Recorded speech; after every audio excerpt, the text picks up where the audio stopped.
झारखंड के मुख्यमंत्री हेमंत सोरेन की ओर से अपने नाम लिए खनन लीज पट्टा लेने और उनके सहयोगियों द्वारा शेल कंपनी में निवेश में कथित अनियमितता मामले में सोरेन को सुप्रीम कोर्ट ने बड़ी राहत दी।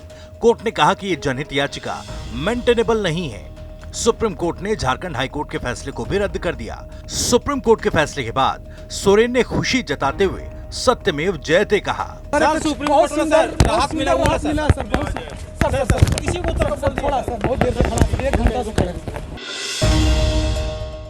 बिहार के सासाराम में योग गुरु बाबा रामदेव ने बड़ा बयान दिया। बाबा रामदेव ने कहा कि भारत में गजवाए हिंद नहीं चलेगा।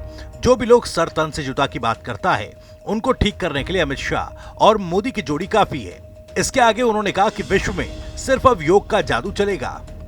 संसार में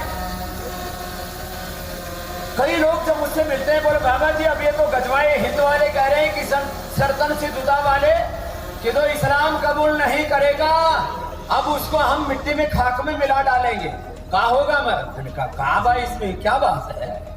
अब ये गजवाए हिंद चलने वाला नहीं है।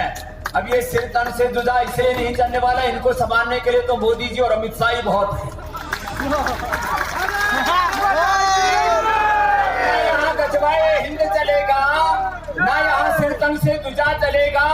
अब तो पूरी दुनिया में योग का जादू चलेगा, पूरी दुनिया योग चलेगा। पूज्य बाबा जी कह रहे थे हमारे कि अभी पूरी दुनिया में लोग धीरे धीरे योग की ओर आ रहे।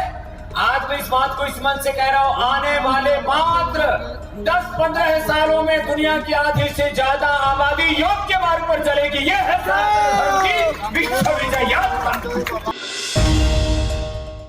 बिहार में अपराध का ग्राफ नीचे जाने के बजाय ऊपर ही चढ़ता जा रहा है। कटिहार जिले में स्थानीय बीजेपी नेता संजीव मिश्रा की गोली मारकर हत्या कर दी गई। बाइक सवार अज्ञात अपराधियों ने इस घटना को अंजाम दिया। बिहार बंगाल बॉर्डर के नजदीक कटिहार के इस इलाके में अपराधियों के इस बुलंद हौसले को देखकर ग्रामीणों का गुस्सा तेज हो गया। लोगों ने वहां चक्का जाम कर दिया। बताया जा रहा है कि संजीव मिश्रा को उनके घर के बाहर ही गोली मारी गई, जिससे घटनास्थल पर ही उनकी मौत हो गई। इससे पहले भी विधान परिषद चुनाव के दौरान उन पर हमला हो चुका था। अब उनकी हत्या के बाद शुरुआती जांच में आपसी दुश्मनी की बात सामने आ रही है। पुलिस मामले की जांच कर रही है। राज्य में बढ़ते क्राइम मामलों को लेकर बिहार के पूर्व डिप्टी सीएम और राज्यसभा सांसद सुशील मोदी ने महागठबंधन की सरकार पर जोरदार हमला बोला। सुशील मोदी ने कहा कि नीतीश कुमार ने जिस आरजेडी से हाथ मिलाया उसमें अपराधियों, बलात्कारियों और भ्रष्टाचारियों की भरमार है और महागठबंधन सरकार अपराधियों को संरक्षण देने का काम कर रही है। बिहार की 2 विधानसभा सीटों पर चुनावी रिजल्ट के बाद बीजेपी नेता और केंद्रीय मंत्री गिरिराज सिंह ने कहा कि मोकामा उपचुनाव में अनंत सिंह की जीत हुई, नीतीश कुमार या तेजस्वी यादव की नहीं। इसके बाद भी आरजेडी अपनी पीठ थपथपा रही है। मोकामा की सीट जिन्हें छोटे सरकार अनंत सिंह कहते हैं, ये उनकी जीत है। आरजेडी अपना पीठ थपथपा रही है कि मैंने जीता। ये जीत अनंत सिंह की है। आरजेडी विधायक अनिल सहनी की विधायकी रद्द किए जाने के बाद बिहार के मुजफ्फरपुर के कुडनी विधानसभा में उपचुनाव कराया जाएगा। निर्वाचन आयोग ने कुडनी विधानसभा सीट पर होने वाले चुनाव की तारीख का ऐलान कर दिया है। इस सीट पर चुनाव के लिए अधिसूचना 10 नवंबर को जारी होगी। 5 दिसंबर को मतदान होगा, जबकि मतों की गिनती 8 दिसंबर को होगी। 17 नवंबर तक नामांकन किया जा सकेगा और 21 नवंबर तक नामांकन वापस लिया जा सकेगा। आपको बता दें कि एलटीसी स्कैम में दोषी पाए जाने के बाद आरजेडी नेता अनिल सहनी की विधायकी रद्द की गई। दुकानों का शटर काटकर महंगे सामानों की चोरी करने वाला शटर कटवा गिरोह का सदस्य पुलिस के हत्थे चढ़ गया। मोतिहारी में पुलिस ने गुप्त सूचना के आधार पर चोरी के 425 टाइटन समेत अन्य कंपनियों की घड़ियों के साथ साथ एक शटर कटवा गिरोह के सदस्य को गिरफ्तार किया। दरअसल पिछले दिनों 31 अगस्त को मध्य प्रदेश के इंदौर जिला स्थित मल्हारगंज में एक दुकान में घोड़ा सहन के शटर कटवा गिरोह के सदस्यों के द्वारा शटर काटकर टाइटन की घड़ियां चोरी कर ली गई थी। गुप्त सूचना के आधार पर सिकरना डीएसपी राजेश कुमार के नेतृत्व में पुलिस ने शटर कटवा गिरोह के सदस्य को गिरफ्तार किया। यह लूट जो है मध्य प्रदेश के इंदौर जिला का मल्हारगंज थाना है, वहीं से यह जो है कृष्णा वॉच एंड कंपनी की दुकान से यह चोरी हुआ था 31 अगस्त को।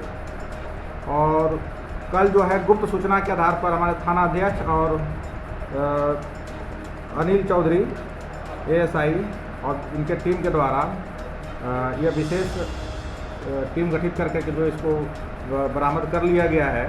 इसमें 425 घड़ी यहाँ बरामद हुई है जो टाइटन और अन्य कंपनियां की है। इसमें एक व्यक्ति को गिरफ्तार किया गया है। यह व्यक्ति है नौसाद, पिता का नाम सिकंदर मियाँ। यह बिशनपुर मुस्लिम टोला थाना जरोखर का है। सुशासन की सरकार में शराबबंदी का जोर शोर से प्रचार किया जाता है, लेकिन आए दिन शराब माफियाओं से जुड़ी खबरें सामने आती हैं। बेतिया के श्रीनगर थाना क्षेत्र के बैजुआ गांव में पुलिस और शराब के धंधेबाजों के बीच घंटों तक मुठभेड़ हुई, जिसमें पुलिस ने एक शराब के धंधेबाज जटा यादव को मार गिराया। वहीं एक तस्कर ध्रुव यादव पुलिस की गोली से घायल हुआ। पुलिस ने लगभग 30 खाली कारतूस बरामद किए। फायरिंग के बाद बिखरे खोखा को पुलिस बरामद कर रही है। एक धंधेबाज जख्मी भी हुआ और बाकी नाव से गंडक नदी में कूदकर भाग गए। बीते 5 दिनों से नालंदा के गिरिक प्रखंड क्षेत्र के साइडी के लोग अपने ही गांव में कैद होकर रह गए हैं। दो गांव के बीच मामूली विवाद में रुपसपुर गांव के लोगों ने साइडी गांव के लिए रास्ता बंद कर दिया, जिसके बाद से साइडी के लोग अपने ही गांव में कैद हो गए। गांव वालों को बच्चों की पढ़ाई लिखाई, खाने पीने का सामान खरीदने की चिंता सताने लगी। हार न मानते हुए साइडी गांव के लोगों ने मिलजुल कर फैसला किया और चंदा जमा कर गांव की पगडंडी को JCB मशीन के सहारे सड़क बनाने में जुट गए हैं।